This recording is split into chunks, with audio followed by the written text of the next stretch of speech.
Modern दौर में अगर एक शख्स कमरे में बिल्कुल तन्हा बैठा है तो वो असल में तन्हा नहीं है, बल्कि उसके साथ एक ऐसी ताकत भी उसी कमरे में मौजूद है जो उसके खाने पीने और सोने के साथ साथ हर हरकत पर नजर रख रही है। ना सिर्फ वो उसकी हरकतों पर नजर रख रही है बल्कि वो ताकत उस शख्स से कई काम भी करवाती है। मजे की बात यह है कि इस इनविजिबल पावर को वो शख्स खुद अपने साथ लाया है और वो कोई और नहीं बल्कि उसका अपना स्मार्टफोन। आजकल के दौर में शायद ही कोई आदमी ऐसा होगा जो सोशल मीडिया से दूर होगा। चाहे कोई सा भी स्मार्टफोन यूजर हो, उसके फोन में ट्विटर, फेसबुक, इंस्टाग्राम और यूट्यूब जरूर मौजूद होगा। ये सोशल मीडिया अब इतना ज्यादा पावरफुल हो चुका है कि ये एप्लीकेशंस बनाई तो स्मार्टफोन के लिए गई थी, लेकिन अब स्मार्टफोन्स ही सोशल मीडिया के लिए बनाए जाते हैं। जैसे जैसे दिन गुजरते जा रहे हैं, सोशल मीडिया की पावर मजीद बढ़ती जा रही है। हत्ता कि world super power United states का प्रेसिडेंट भी अब ट्विटर के जरिए ही लोगों से इंटरेक्ट करता है। हम में से अक्सर लोग यही समझते आ रहे हैं कि सोशल मीडिया एक फ्री टूल है जिसके जरिए इंफॉर्मेशन और एंटरटेनमेंट हासिल की जा सकती है, लेकिन असल बात जानकर यकीनन आपके रोंगटे खड़े हो जाएंगे।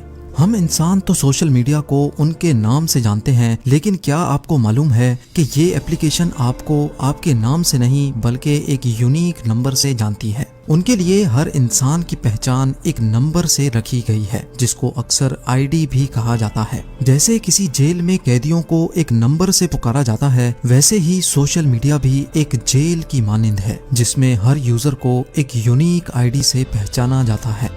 और हैरत अंगेज तौर पे एक इंसान अपने आप को खुद इतना नहीं जानता जितना सोशल मीडिया ऐप उसको जानती है। इन एप्लीकेशंस को इस्तेमाल करना बिल्कुल मुफ्त क्यों रखा गया है? हर यूजर का डाटा कैसे इस्तेमाल किया जा रहा है और उस डाटा के जरिए कैसे मल्टी बिलियन डॉलर्स बनाए जा रहे हैं? कैसे सोशल मीडिया के पीछे मौजूद रोबोट्स इंसान के इमोशंस को इस्तेमाल कर रहे हैं और कैसे अब ये चीज इतनी ज्यादा आउट ऑफ कंट्रोल हो गई है कि इनको बनाने वाले इंजीनियर्स भी अब इसको रोक नहीं सकते। ये सब और इससे भी ज्यादा आप जान सकेंगे आज की इस वीडियो में। नंबर 1, सबसे पहले हम ये जानते हैं कि सोशल मीडिया एप्लीकेशंस इतनी एडिक्टिव कैसे बनाई जाती हैं। इन कंपनीज की बैकबोन ऐसे लोग होते हैं जो लोगों की अटेंशन अपनी तरफ डाइवर्ट करने के माहिर होते हैं और इनको अटेंशन इंजीनियर्स भी कहा जाता है। ये वही अटेंशन इंजीनियर्स होते हैं जो कैसीनोज में मुख्तलिफ गेम्स डिजाइन करते हैं। ये इंजीनियर्स इंसानी दिमाग से खेलकर एक ऐसा डिजाइन तैयार करते हैं जिसको एक बार इस्तेमाल करते ही इंसान को उसकी आदत या एडिक्शन होने लगती है। यानी इनका टारगेट होता है कि कुछ भी करना है लेकिन विजिटर को एप्लीकेशन बंद नहीं करने देनी। इंसानी फितरत है कि जब भी कोई हमारी तारीफ करता है तो हमें बहुत अच्छा लगता है। इंसान की इसी फितरत का फायदा उठाकर सोशल मीडिया पर लाइक, हार्ट या थम्स अप का ऑप्शन दिया गया है। जब भी हम अपनी पिक्चर किसी सोशल मीडिया प्लेटफॉर्म पर अपलोड करते हैं तो अपनी तारीफ देखने के लिए या फिर अपनी फोटो पर लोगों का रिएक्शन देखने के लिए हम बार बार फोन को उठाकर देखते हैं। अगर नहीं देखते तो हमें ये मैसेज करके बार बार उकसाया जाता है कि किसी ने आपकी फोटो को लाइक किया है। यानी जब हम अपने फोन से थोड़ा दूर होना चाहते हैं तो हमें एक खास प्लान के तहत वापस उसको उठाने पर उकसाया जाता है।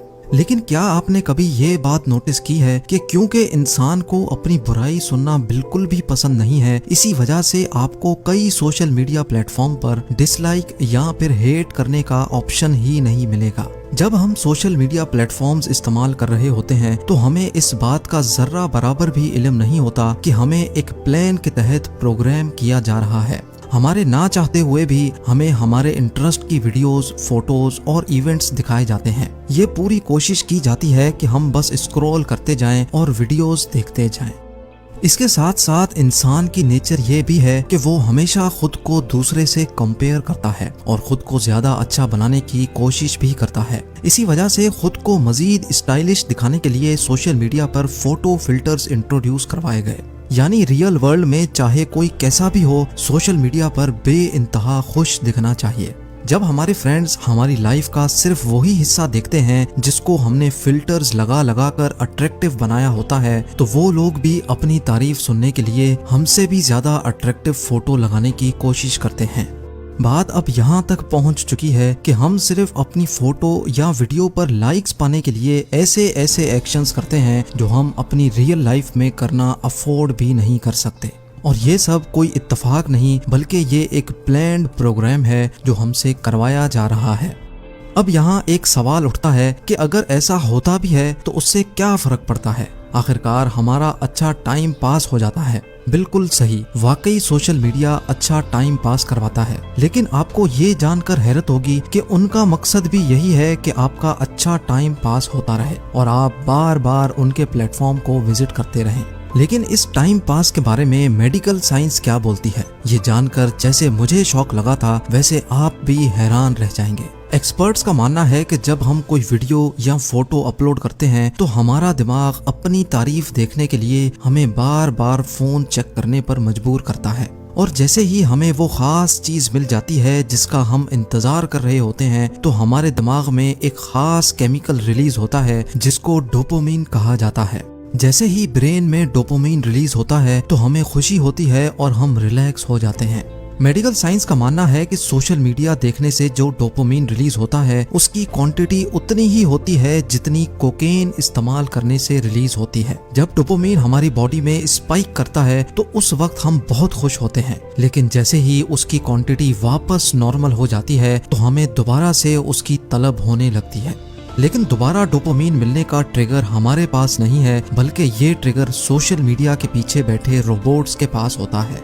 ये रोबोट डिसाइड करता है कि हमारी फोटो कब तक लोगों की फीड पर दिखानी है। फोटो जब तक हमारे फ्रेंड्स की फीड पर रहेगी तब तक हमें लाइक्स मिलते रहेंगे और अल्टीमेटली हमें डोपामिन भी मिलता रहेगा, और जब हमारी फोटो फ्रेंड्स की फीड से हटा दी जाएगी तब हम वही डोपामिन हासिल करने के लिए एक नई फोटो नए फिल्टर्स के साथ अपलोड करेंगे, और ये सिलसिला ऐसे ही चलता रहेगा। यानी हम असल में एक ऐसे जेल में बंद हो चुके हैं जिसमें ना ही कोई सलाखें हैं और ना ही ऊंची ऊंची दीवारें, लेकिन हम करते वही हैं जो ये टेक कंपनीज हमसे करवाना चाहती हैं।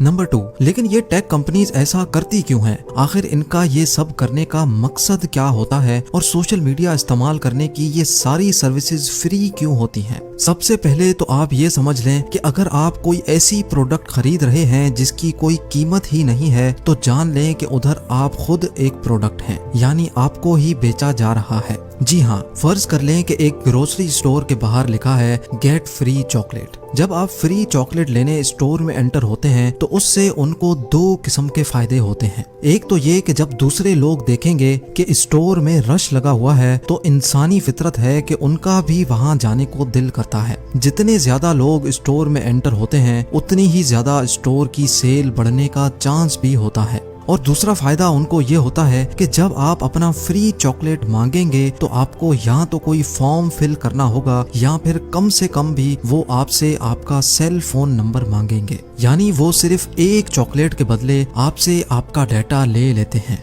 नाजरीन, ऐसा ही कुछ होता है सोशल मीडिया प्लेटफॉर्म्स पर, जहां पर हमसे सारा डाटा लेकर हमें एंटरटेनमेंट के नाम पर उसकी लत लगाई जाती है। हमारा नाम, हमारी age, location, cell phone number और हत्ता के हमारा इंटरेस्ट भी पूछा जाता है। हम कहाँ जाते हैं, किसके साथ जाते हैं, कौन से रेस्टोरेंट में खाना पसंद करते हैं और कौन सी मूवीज देखते हैं, इन सारी चीजों का डाटा इस्तेमाल करके हमें हमारे इंटरेस्ट के हिसाब से एडवर्टाइजमेंट्स दिखाई जाती हैं। इन एप्लीकेशंस के पीछे मौजूद हजारों नहीं लाखों सुपर कंप्यूटर्स रियल टाइम में यही डिसाइड कर रहे होते हैं कि इस वक्त हमें कौन सी वीडियो दिखाई जाए ताकि हम उसमें घुसते चले जाएं। गलती से भी कोई फोटो लाइक हो जाए तो ये आर्टिफिशियल इंटेलिजेंट रोबोट्स हमें उससे रिलेटेड वीडियोस और फोटोज दिखाना शुरू कर देते हैं। हम जितना ज्यादा टाइम इन एप्लीकेशंस पर गुजारते जाएंगे उतना ही ज्यादा उनको फायदा होता जाएगा। नंबर 3, एक नई बीमारी। मेडिकल एक्सपर्ट्स ने पिछले कई सालों में एक अजीब सी बीमारी नोटिस की है और इस बीमारी को सोशल मीडिया डिप्रेशन का नाम दिया गया है।